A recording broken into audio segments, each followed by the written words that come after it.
பக்திநாதம் YouTube channel subscribers அனைவருக்குமே வணக்கம். இந்த காலகட்டத்தை பொறுத்த வரைக்கும் இயற்கையை தாண்டி எவ்வளவோ சக்திகள் எங்களோட வாழ்க்கையில் செல்வாக்கு செலுத்துதுன்னே சொல்லலாம். அந்த வகையில் கல்லறிக்கு தப்பினாலும் கண்ணொறிக்கு தப்ப முடியாதுன்னு சொல்லி தமிழர்கள் மத்தியில் ஒரு பழமொழி இருக்குது. ஆமாம், இந்த கண் திருஷ்டியால் எத்தனையோ பேர் வாழ்க்கை தலைகீழாக மாறி போயிருக்குது.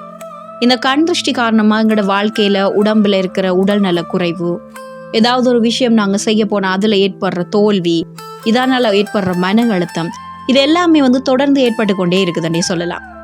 எவ்வளோதான் நாங்கள் கடினமாக உழைச்சாலும் எங்களுக்கு அதுக்குரிய பலன் கிடைக்கிதில்லை.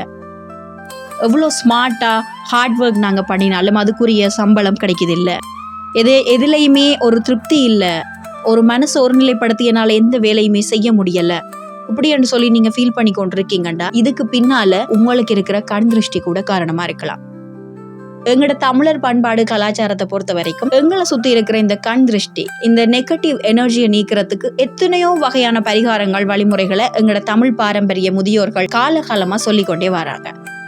அப்படி எங்களுக்கு கண் திருஷ்டி பட்டிருக்கு என்றதை நாங்கள் எப்படி கண்டுபிடிக்கலாம்னு சொன்னால், எங்களோட உடம்பை பொறுத்த வரைக்கும் அடிக்கடி ஒரு அசதித்தன்மை, அதிகமாக எந்த நேரமும் கொட்டாவி விட்டு கொண்டிருக்கிறது, ஏதாவது ஒரு வேலை எடுத்தாலும் அந்த வேலையில் எங்களுக்கு மனசை கொண்டு போய் வச்சு ஒரு முழு மனசா அந்த வேலையை எங்களால் செய்ய இயலாது. ஒரு புதுசாக ஒரு உடுப்பு வாங்குறோம்னா அது டக்குன்னு கிழிஞ்சு போயிடும். நம்மளை சுற்றி எப்பவுமே ஒரு எதிர்மறையான மாற்றங்கள் இருக்குது. தொடர்ச்சியாக பிரச்சனைக்கு மேலே பிரச்சனை, எந்த ஒரு விஷயத்தை செய்ய எடுத்தாலும் தடை, அம்மா அப்பா சொந்தக்காரர் இவங்களுக்குள்ள ஒரே சண்டைகள், சச்சரவுகள், மன வருத்தங்கள், இப்படியெல்லாம் தொடர்ந்து நம்மளை சுற்றி ஏற்பட்டு கொண்டிருக்குதுண்டா நம்மளை சுற்றி இருக்கிற கண் திருஷ்டி கூட அதுக்கு காரணமாக இருக்கலாம். இப்படியான கண் திருஷ்டியை நாங்கள் என்னென்று நீக்கலாம் அப்படின்டா, எங்களோட தமிழ் பாரம்பரியத்தை பொறுத்த வரைக்கும் ஒவ்வொரு பிரதேசத்திலையும் ஒவ்வொரு முறையா இந்த கண் திருஷ்டியை நீக்குவாங்க. அப்ப என்ன சின்ன சின்ன எளிய பரிகாரங்கள் இதுக்கு இருக்குன்னு பார்த்தோம்னா, முதலாவது கண் திருஷ்டியை நாங்க அகற்றுறதுக்கு பழமையான சில வழிகளை பார்ப்போம். முதலாவது என்னன்னா, நாங்க குளிக்கிற நீரில் கொஞ்சம் உப்பு சேர்த்து குளிச்சா உடல்ல இருக்கிற எதிர்மறை சக்திகளை நீக்க உதவும் என்று சொல்லுவாங்க.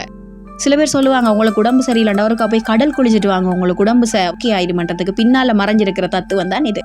நாங்க குளிக்கிற தண்ணியில உப்பு போட்டு குளிச்சமா இருந்தா நம்மளை சுத்தி இருக்கிற இந்த எதிர்மறை சக்தி என்ன செய்யும், நம்மளை விட்டு போயிடும்.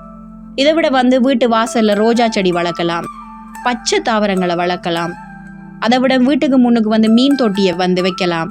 இது எல்லாமே எங்களை சுத்தி இருக்கிற கண் திருஷ்டியை தவிர்க்கிறதுக்கு உதவும். இது தவிர வாசல்ல எலுமிச்சை மற்றும் பச்சை மிளகாய் தொங்க விடுறது, செவ்வாய் அல்லது வெள்ளிக்கிழமையில கற்றாழை கட்டி வைக்கிறது, இதெல்லாமே கெட்ட சக்திகள் எங்களை சுத்தி இருக்கிறத தடுக்கும். இது மட்டும் கிடையாது, இன்னும் சில முறைகளும் இந்த கண் திருஷ்டியை நம்மளை விட்டு போக்குறதுக்காக இருக்குது. அது எப்படி என்று சொன்னா, ஒரு பாத்திரத்துல எண்ணெயை ஊற்றி அதுல எங்கட முகத்தை பார்த்துட்டு 3 முறை எங்கட பேரை சொல்லி போட்டு பிறருக்கு நாங்க அதை தானமா கொடுக்கலாம். அப்படி இல்லைன்னு சொன்னா செப்பு காசு குழந்தைகள கையில கட்டலாம். அது அவங்கள பாதுகாக்கும்.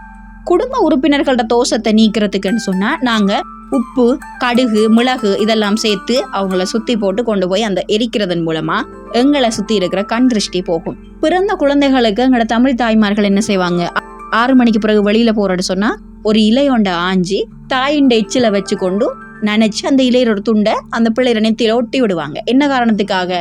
இதுவும் அந்த கண்ணூரை போக்குறதுக்காக.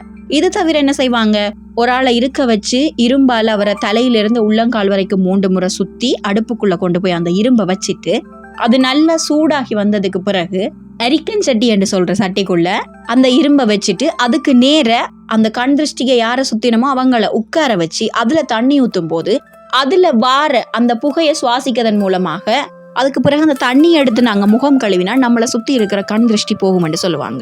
சோ உங்களுக்கு உங்களை சுத்தி இப்படியான பிரச்சனைகள், இப்படியான சிம்டங்கள் எல்லாம் காணப்படுதுன்னு சொன்னா மறக்காம இந்த பரிகாரங்கள் எல்லாம் செஞ்சு கொள்ளுங்க.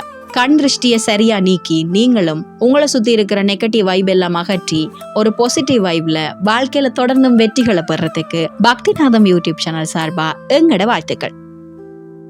தொடர்ந்தும் எங்கட சேனலை சப்ஸ்கிரைப் பண்ணதோட பெல் பட்டனை மறக்காம கிளிக் பண்ணிடுங்க. நன்றி.